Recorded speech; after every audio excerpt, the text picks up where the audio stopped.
Hey guys, Cam here from PhoneDog.com, and I have the HTC Desire 816. This device was actually announced in Barcelona at the MWC conference in February. We went to the launch event, but sadly there were no actual live units to try out there. So we finally got our hands on this device, which is predominantly going to be available in Asia, South America, Europe, just to see what it was like to use.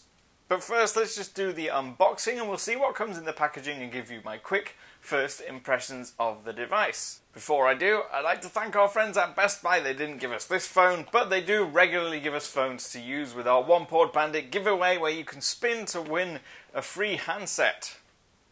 So go check that out, and let's get to the unboxing about now.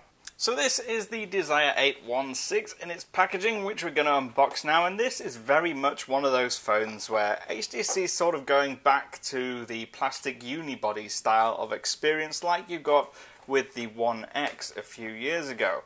We're going to grab it out of the packaging, and you can see straight away it is a big device. Much, I would even go as to the point of saying, although this is a 5.5-inch display like kind of the same size as what you'd get in the LG G3, this is definitely bordering on phablet territory. We're going to pop that to one side and we'll see what else comes in the box.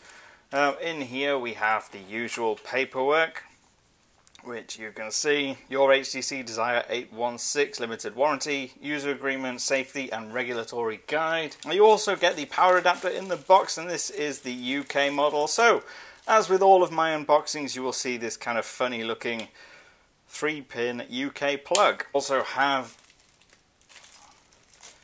a set of earphones. Now these are noticeably cheaper than the ones you will get with the One or the One M8. Just your usual plastic earbuds here, no red tipped silicone ends. And you also get the micro USB to USB cable for syncing, charging, etc. So out of its box, you can see, like I said before, it's quite a large device. We're going to take off the protective film and we'll see it is a big plastic device. It does feel very solid.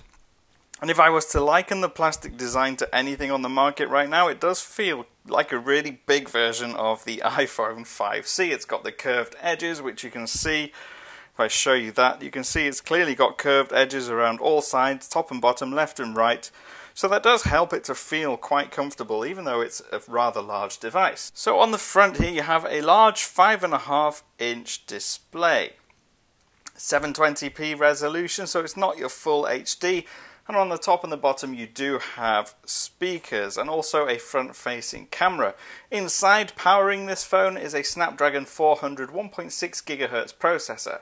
Now let's take a look at the back, where you have the 13 megapixel camera and the single LED flash. On the side, what we have here is a power and lock key, really easy to get to with your left hand. It's rather unusual to see them on that side of the phone. Phones like the Sony Xperia range do have it on the right hand side, but there's also the volume up and down switch. Now, switching over to the top, what you'll see is you've got the 3.5mm headphone jack and a microphone. And if I go around to the right hand edge, you'll see there's this tab, and if I pull it open, you'll see that inside here what you have is the SIM card and micro SD ports in there. On the bottom edge we have the micro USB port. But like I mentioned, it does feel like a pretty solid device, even though it's made from plastic. But we'll unlock the screen and we'll just have a quick look through here. So we're not connected to any networks, but it does have blink feed that you can see. You've most likely seen it before anyway. If I scroll across, you can see it does move quite smoothly. Nothing really feels really sluggish, and that's the good thing about the Snapdragon 400. It might not be the top of the range, and it might not be what's in the top phones, but it still does seem to do a good job of handling most tasks. So if I open up any of the apps, like the camera, you can see it does so quite quickly. You don't really get that much lag. Obviously, I've only just taken it out of the box, so we'll see what it's like in regular use, and I'll bring you a full review at another time. For now, this has been the HTC Desire 816.